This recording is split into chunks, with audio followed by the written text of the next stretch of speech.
competitive balance, aren't you, to kind of, tie certain players down, but then a player will, do something different, and they'll trick a rule, or they'll try something different, and you're always in this game of pushing the rules and administrators trying to crack down on it. It's a constant thing, and it's interesting to look back and see it. Yeah, well, I mean, let's face it, we had it at the start of the other season, didn't we, where, you could throw the ball into a defender and you'd get a penalty, and then we realised that actually players are effectively cheating by playing to the letter of that rule, so let's change it. Yeah, exactly. Yeah, and then, players, climbing on top of another player to win a penalty, and they're trying to remove things where players find ways around the rules to win penalties, aren't they, Sarah? And yeah, because we don't want to see penalties, we want to see good attacking play. So, right, that's our match review section. We're going to now move on to talking about wingers.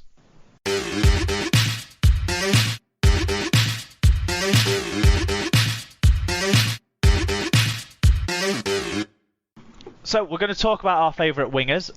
We've got plenty of views in from a lot of you listeners, which is fantastic. Some names getting some repeat mentions, and I'm sure some of those won't surprise people. We start off with a good history lesson from Joshua's granddad, Sarah's dad, and then it goes all the way through to a good history lesson from Mike Webster, which you guys don't have on your sheet, but he sent me an email today. I need to tell Mike to start sending me stuff on Sundays, not Mondays. But before we get into those ones, Leigh, because you're our special guest, we want to give you the floor first of all, I suppose, on this, and let you talk about your favourite rugby league wingers, seeing as you were one. Yeah, so I mean, from my own club, I don't think, well, Joe Monaghan was a great winger when I first started watching Wire. He was a brilliant finisher and gave me some exciting moments. He was kind of coming, I guess, towards the end of his powers at that time, and then we kind of had a bit of a hiatus with your Kevin Pennies and your Gene Ormsbys and people like that, but the wing combination that we've got now of Tom Lynham and Josh Charnley, and especially Josh, I think that they just really get me off my seat a lot in games. And Josh Charnley was a player that I absolutely I hated him when he was at Wigan. Because I knew when he got that ball, he was going over the line. He's such an amazing finisher. He's so strong, and he's not like an acrobat like some of the wingers are these days. But he just knows how to get over that line and get the ball down. And he used to do it time and time again and get fought against us for Wigan. And I couldn't believe it when he was in a Wire shirt, and he does it time and time again for us. And I'm singing Charlie is a Wire like with everybody else. I absolutely love him. In terms of sort of internationally or other players, I always when I first started watching the NRL, there was Semi Radradra was an absolutely like a beast of a player. I think he's got to Union now, actually, isn't he? He played Japanese rugby union. I don't know. French rugby union. I don't know. He went to Union anyway. Let's have a look. Yeah. Well, it doesnn't matter because he's not in our game anymore. But no. But when he played those seasons that he played for Parramatta, he was a player, a bit like a player that I'm sure you'll mention. He's in French rugby union, and next year he's going to be playing in the English leagues with with Bristol Bears, but that's obviously pending. But semi-trailer. Yeah, but he was strong. He was powerful, like fast.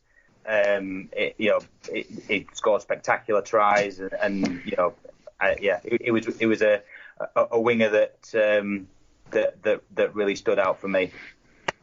He only played 94 NRL games for Parramatta, 82 tries in those games. Joe Monaghan, you mentioned from Wire's perspective, try a game record at Warrington. Now that, to be that consistent over 5 seasons as well, going at a try. He had the combination with Breers, didn't he? A lot of what I've seen of Joel has been, retrospect. But yeah, it seemed to whenever I see it is Breer's kick to that side, and he gets up and gets it down. So outside of Charnley and Lynham at Wire, who you think are the best around right now? I think I've mentioned it before, but in Super League, if it wasn't for his injury and the fact that he wears cherry and white, Don Manfredi is my. I think he is absolutely outstanding. And again, he's another finisher rather than an acrobat. It's more power than finesse. Yeah, but I love that. That's what I like to see. It is one of those people that you could reliably say that he was going to get over the line. When he gets the ball in his hand, he's going over, and people try and push him into touch, but they can't get him in. And I just think that's the skill that I like to see in a winger. And whenever he gets a knee injury, I always sort of put my head in my hands, because I do think he's a massive prospect for internationally for us. Yeah, it is. He won't be the only player that we'll talk about who, if it weren't for those dreaded knee injuries, would be right at the top of the international charts, you'd think. Excellent stuff, Leigh. Right, Sarah, do you want to start taking us through the fan views then before we talk about us normal hosts, talk about our favourites? If you want to start with your dad. Yep, so he said, I'll start with some oldies for you. Tom van Vollenhoven, silky runner who scored Wembley Classic in 1965. Then the first of the powerful muscular wingers, Welshman Billy Boston, legendary, hard to stop in the cherry and whites. Possibly the best club pair was Smith and Atkinson for Leeds. Honourable mentions for TV superstars Des Drummond from Leigh and Keith Fielding at Salford. All eclipsed by the legend that was Clive Sullivan, MBE, first black captain of any British team when winning the World Cup. One of the few players to cross the river both ways and still maintain the respect of both sets of fans. 250 tries in black and white and 100 plus for the Dobbins. 7 tries in one match. Challenge Cup winner with both clubs. A recommendation for you is the book, if you can find it, Hard Road to the Top by Joe Latus, who's a Hull chairman. And Super League era, Chariots of Fire, never could decide how good he was, or was he just pure speed. I know he spat his dummy out at Old Trafford after Hull beat Widnes. Jason Billy Wiz Robinson. He got over it pretty quickly. He moved to Wigan straight away, didn't he? That was his major dummy spitting, wasn't it, that he was going to leave the club? Maybe that was what it was. It was his last. He knew it was going to be his last game for Widnes, maybe. I think it was his last game. It was a Premiership final anyway, wasn't it? Yeah, 91. Yeah. Yeah. Jason Billy Wiz Robinson, so exciting to watch. And if he hit, Brokenfield was untouchable. Now we're moving on to the era of the big wingers, Big Les and Tavita, such big players who had size, strength, and speed. They won the Twickenham's under-7s with wingers playing as props. Sorry, not the Twickenham under-7s, the Twickenham 7s. That would be something quite different. The Twickenham 7s with wingers playing as props. Bradford had played St Helens the night before, the Friday night. Oh, I do remember this, yeah. Sorry, go on. They'd got stuffed by St Helens, something like 38-0. Then they got on the coach to travel down to London. The coach broke down. So they ended up not getting to London till about 4:30 in the morning, and then got up and played the Twickenham 7s with Vikerna and Vi Nicola as their props, and completely wiped the floor with every rugby union team, and no league team's ever been invited back to play again. Well, because it came on the back of Wigan doing the same, didn't it? Wigan did the same in '96. Maybe not with the same build-up, but yeah, we did. We did go and win, yeah. Well, Wigan played against Bath, didn't they? Where they did 40 minutes league, 40 minutes union. Yes, the cross-code challenge game, yeah. Yeah, and then he just finished off by saying Ryan Hall, Jerry McGilvery, Tools, Farema and Fanua are all of the same mould, plus that Diving Johnston and Makinson are almost unstoppable in the air. So he's covered loads there, hasn't he? All of them. Which is a great start, to be honest. But I suppose the main one to talk about there is Clive Sullivan. I mean, the fact that the road that basically links the two grounds to each other almost is the Clive Sullivan way kind of speaks about his reputation in Hull, Sarah. Yeah, it's I would never, because we never go to Rovers that way, so I would never think of it being a road that links the two grounds. It's the road in and out of Hull. Yeah. But he is. I think everyone in the city knows who he is, knows stories about him. I find it quite amazing that a lot of the players that from yesteryear that people really celebrate are wingers, aren't they?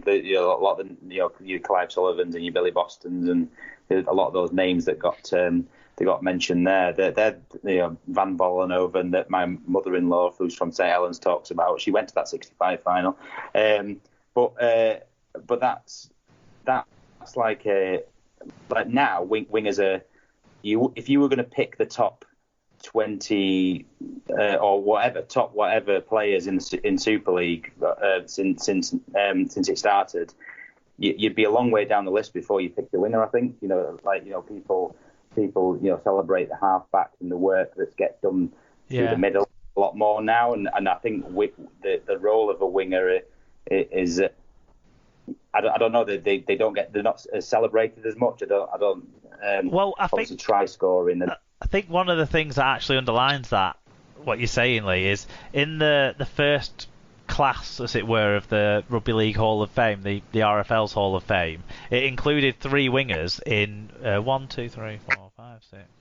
9 players, and 3 of them were wingers, and only 2 of them were halfbacks. So it does sort of echo to that, doesn't it? Because since then, there's only 2 wingers that have been put in since then. Tom Van Vollenhoven in 2000 and Afire and Mick Sullivan in 2013. But yeah, Bevan, Boston and Albert Rosenfeld, who played a lot of positions actually, so not just a winger, were inducted in that first class.